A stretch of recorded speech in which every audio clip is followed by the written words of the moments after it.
Hello, est-ce que tu t'es déjà demandé, finalement, quand tu te transformes et que tu te reconditionnes sexuellement, est-ce que une fois que tu as fait ça, tu es libéré pour de bon?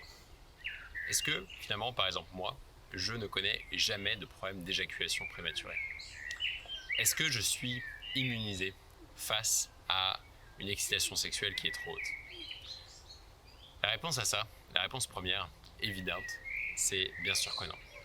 Bien sûr que non, on n'est pas des surhommes quand on apprend à gérer son excitation. Par contre, quand on apprend à gérer son excitation, on apprend quelque chose de différent.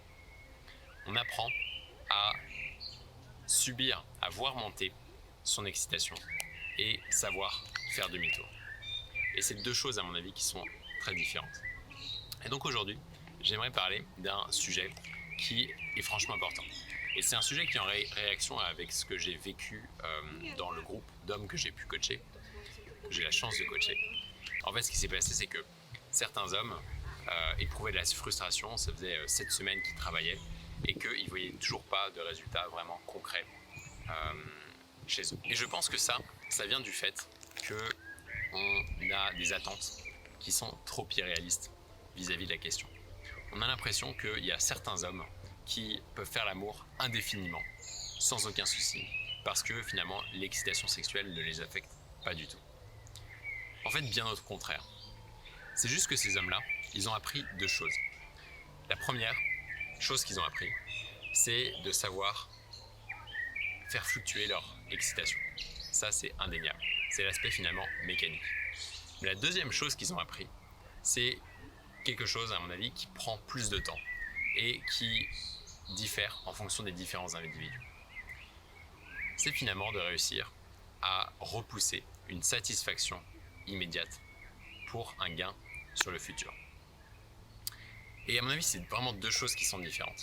Il y a l'aspect mécanique et il y a l'aspect réussir à repousser une gratification immédiate. J'ai entendu quelque part quelque chose qui est très vrai, que quand tu es face à un gâteau au chocolat, tu sens le plaisir du gâteau au chocolat à l'intérieur de ton corps et tu as envie de le goûter. C'est quelque chose de vraiment concret, de quelque chose de tangible à l'intérieur de toi. Par contre, les kilos en trop que tu auras dans 5 ans, ou les problèmes de santé, ou rien que le pic, le creux d'énergie que tu auras 10 minutes après avoir goûté ce gâteau, ça tu le ressens pas dans ton corps. Et c'est exactement ce qui se passe aussi pendant l'éjaculation prématurée. C'est-à-dire que quand on est sur le point d'éjaculer, on a tout son corps qui crie à l'éjaculation. On a tout son corps qui te dit vas-y, vas-y, lâche la sauce. Et c'est une partie de ton boulot de savoir dire non. Savoir dire pas maintenant. Je peux attendre encore un petit peu plus. Je peux attendre 1 minute de plus. Je peux attendre encore 1 minute de plus. Et si tu fais ça encore et encore, tu vas voir que ça va devenir plus facile pour toi de réussir à dire non.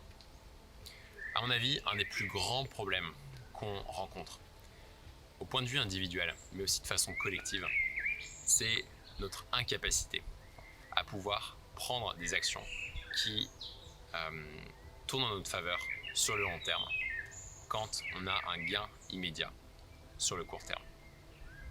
Donc je pense que, en fait, l'éjaculation prématurée en elle-même, c'est une très grande métaphore de la vie.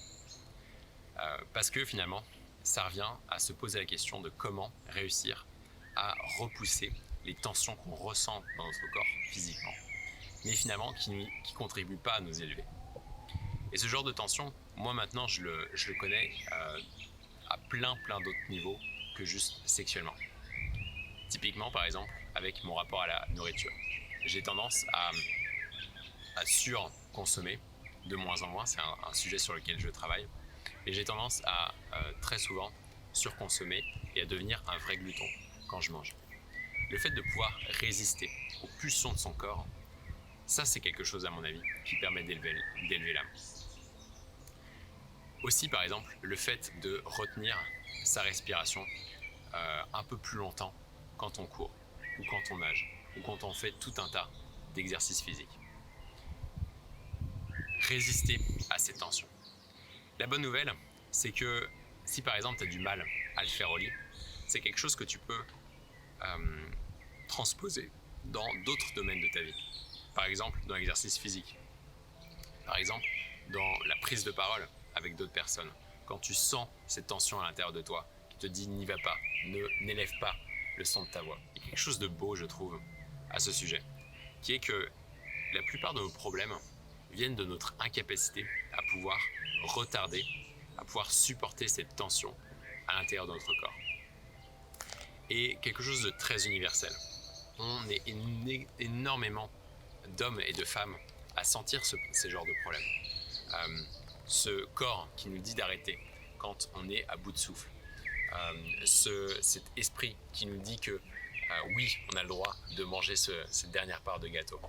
Cet esprit encore qui nous dit oui, vas-y, éjacule, c'est pour toi. Et donc, travailler sur ces sujets, développer ta propre volonté, à mon avis, c'est quelque chose qui contribue non seulement à t'élever, mais qui en plus se renforce dans une sorte de spirale ascendante. Il y a un graphe que j'adore qui montre que finalement quand on cède à un plaisir immédiat, notre pic de plaisir, de gratification augmente tout d'un coup. Il augmente en flèche, ça c'est sûr. Typiquement, t'éjacules, ou tu manges, ou tu t'arrêtes de courir. Il monte en flèche. Mais très rapidement, il est accompagné par un creux, par un manque d'énergie quand tu as trop mangé, ou par exemple une sensation d'avoir un estomac qui est beaucoup trop rempli. Il est accompagné par un creux. Et finalement, si tu fais que de céder à un plaisir qui est immédiat, eh ben, tu fais que d'osciller comme ça autour d'une moyenne qui est nulle. Par contre, si tu refuses, si tu te dis je vais retarder un petit peu plus, eh ben, au fur et à mesure, tu construis un petit peu plus et un petit peu plus de satisfaction personnelle. Et finalement, ton niveau de référence, il grandit en même temps. Et donc, ça veut dire que petit à petit, tu vas grandir ce qu'on appelle le caractère ou le panache, ta capacité à exercer ta volonté pour pouvoir opérer au mieux dans ce monde, pour pouvoir agir selon tes propres désirs alignés et non pas selon tes propres pulsions immédiates. Voilà, ça c'était une pensée que j'avais en tête grâce notamment à la natation, grâce avec mon expérience avec la nourriture et grâce aux personnes que j'ai l'honneur de pouvoir accompagner. Je voulais t'en partager. Dis-moi en commentaire si ça résonne avec toi, cette difficulté à ne pas céder à nos pulsions immédiates. Et puis lâche un petit like si t'as apprécié. Si t'es nouveau sur cette chaîne, j'ai commencé comme étant un ancien éjaculateur prématuré qui donnait des conseils aux autres hommes sur comment s'en sortir. Maintenant, j'ai envie d'élargir.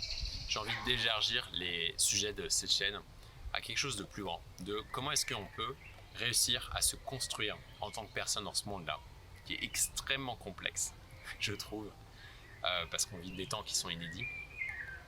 Et comment est-ce qu'on peut réussir à engager plus avec la vie. Je pense que je vais faire une vidéo sur ce sujet, mais dès lors, je te souhaite une très bonne semaine et on se retrouve la fois d'après. Ciao.